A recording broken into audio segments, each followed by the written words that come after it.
Feel the magic, feel the glow. Welcome to Stories for the Soul.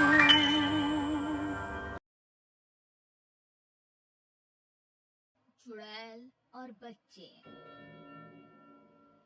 Kundan अपनी पत्नी पारो और दो बच्चों मुन्ना और रिया के साथ रहता है। चारों का परिवार अच्छा खासा खुशहाल चल रहा था, लेकिन एक दिन उसकी पत्नी पारो सीढ़ियों से फिसलकर गिर गई और अस्पताल पहुंचने से पहले ही उसने दम तोड़ दिया। कुंदन की जिंदगी तो जैसे वीरान हो गई। बच्चे भी बहुत दुखी रहने लगे। इसी तरह देखते देखते एक साल बीत गया। एक दिन कुंदन का मित्र उनसे मिलने आया। अरे कुंदन, तुम इन बच्चों के लिए दूसरी शादी कर लो। कम से कम बच्चों की ठीक से परवरिश तो हो जाएगी। मित्र के बार बार समझाने पर कुंदन तैयार हो जाता है।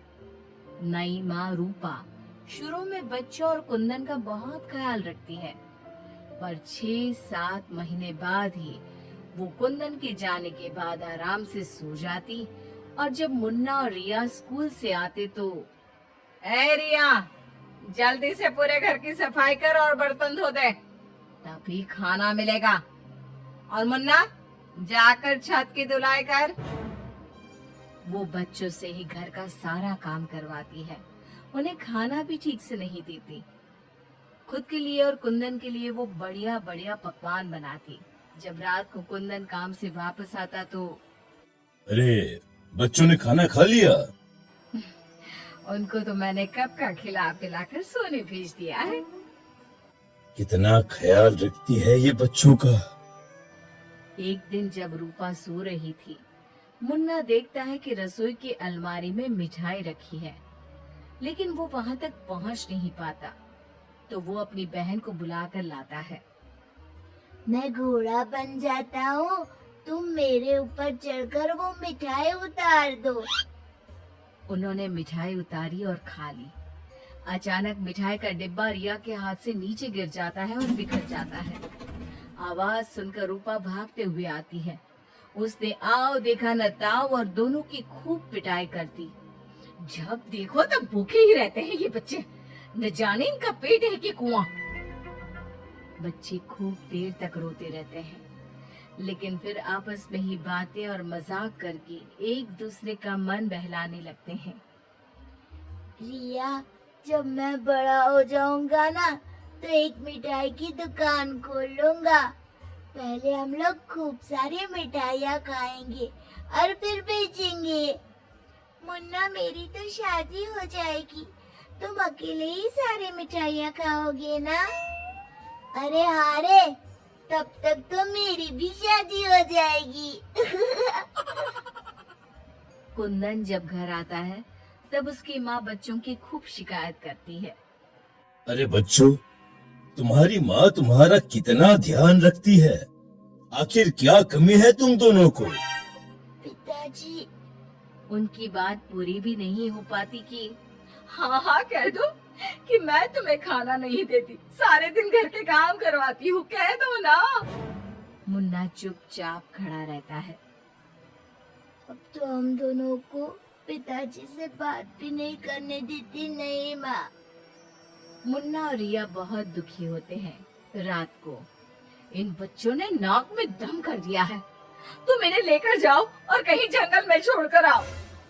अरे ये क्या कर रही हो तुम? ये दोनों मेरे जिगर के टुकड़े हैं। इनके बिना मैं कैसे रहूंगा? कुंदन को बार बार समझाने पर भी जब वो नहीं मानता, तब उसे एक उपाय सोचता है। कुछ दिनों तक वो बच्चों के साथ खूब अच्छे व्यवहार का नाटक करती है। बच्चे खूब खुश रहते हैं। एक दिन, सुनो, जल्दी से नाश्ता लगाओ, मुझे 2 दिन के लिए शहर जाना है। रूपा बहुत खुश होती है। वो सोचती है कि ये तो बच्चों को जंगल में छोड़कर आने से रहा, मैं ही इन्हें छोड़ आती हूँ। कुंदन के जाने के बाद, बच्चे चलो, आज हम तुम्हारी नानी के घर चलते हैं।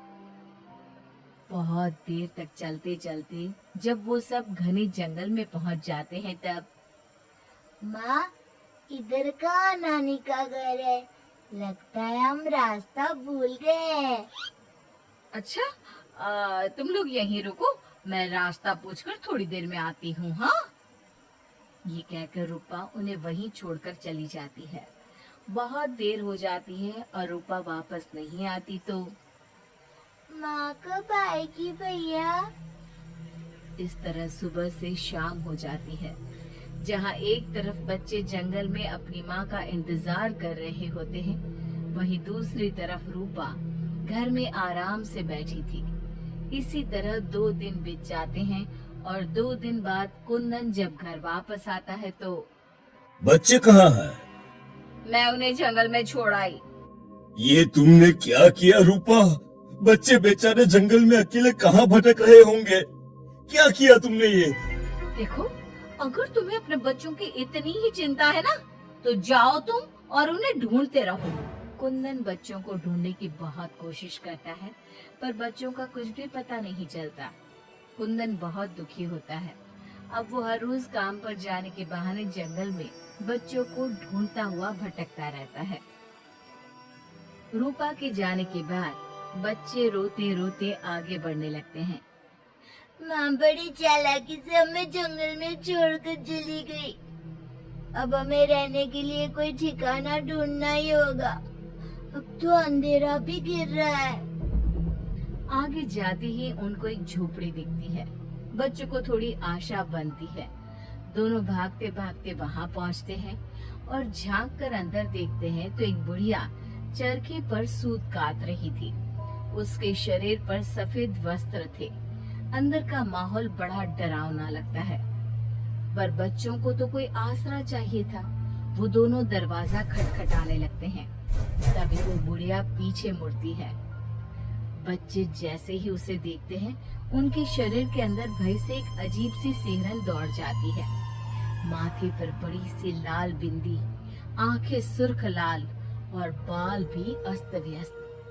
जैसे ही उसकी नजर मुन्ना और रिया पर पड़ती है, उसके चेहरे की रौनक बढ़ जाती है। वो बड़ी प्रसन्न होकर कहती है, आओ आओ बच्चा, मैं तुम्हारी दादी जैसी ही तो हूँ।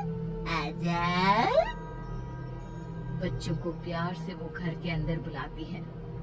बच्चों के लिए खूब सारी मिठाइयाँ, फल और बिस्किट ले आती है।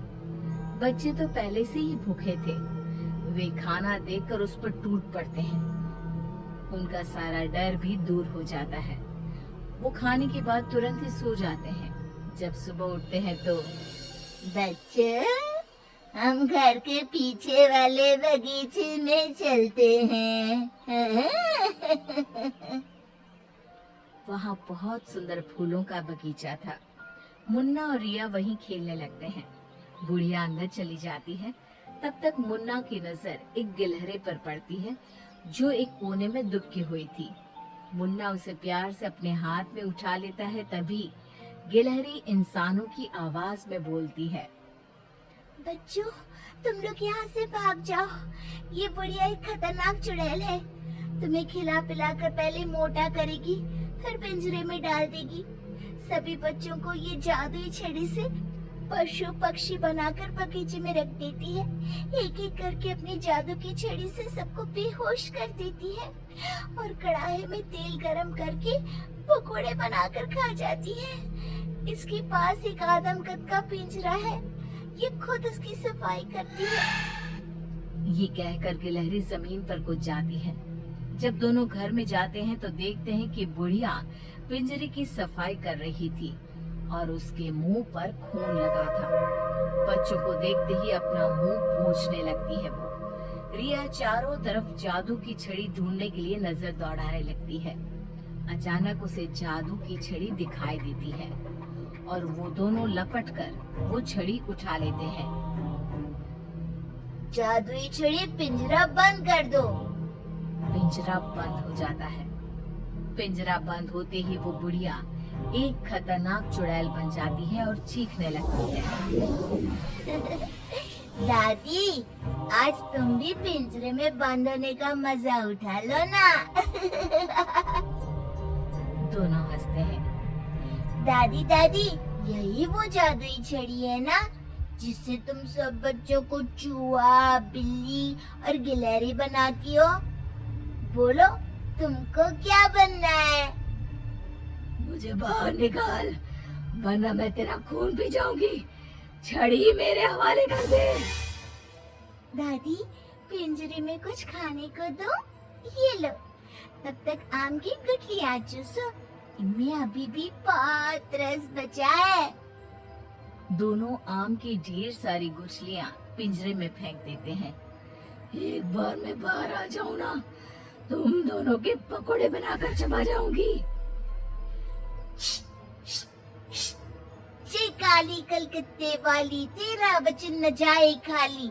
जादुई छड़ी, इस चुड़ैल को मछली बना दो। जादुई छड़ी, एक बड़े से कढ़ाई में तेल गरम कर दो। जादुई छड़ी चुड़ैल को मछली बना देती है। दोनों उसे उठाकर एक बाल्टी में डाल देते हैं। कढ़ाई में तेल गरम हो रहा होता है। मुन्ना और रिया दौड़कर बगीचे में जाते हैं। वहाँ बहुत सारे जानवर और पक्षी होते हैं। जादुई छड़ी, इन सारे लोगों को इनके असली रूप में बदल दो। तभी सारे जानवर और पक्षी बच्चों में बदल जाते हैं। सब कमरे में आ जाते हैं। हमें इस चुड़ैल ने बहुत तड़पाया है, चलो आज इसको मजा चखाते हैं। जादुई छड़ी, इस चुड़ैल को पिंजरे में डालकर फिर चुड़ैल बना दो। पिंजरे में कैद होकर चुड़ैल फिर चिल्लाने लगती है। ये सारे के सारे शैतान कैसे यहाँ आ गए? जैसे तुम पिंजरे में बंद हो गई, वैसे ही हम सब भी यहाँ आ गए। सभी बच्चों ने पिंजरे में ठंडा ठंडा पानी फेंकना शुरू कर दिया। चुड़ैल, पहले तुम नहा लो, फिर हम तुम्हें मछली बनाकर पकौड़े बनाकर खा जाएंगे। सभी बच्चे ताली बजाकर खूब हंसते हैं। बच्चों, मुझे माफ कर दो, मैं कभी ऐसा नहीं करूंगी। एक बार मुझे पिंजरे से निकाल दो। दोस्तों, क्या हमें इस चुड़ैल की चिकनी चुपड़ी बातों में आना चाहिए? नहीं, बिल्कुल नहीं, नहीं, बिल्कुल नहीं।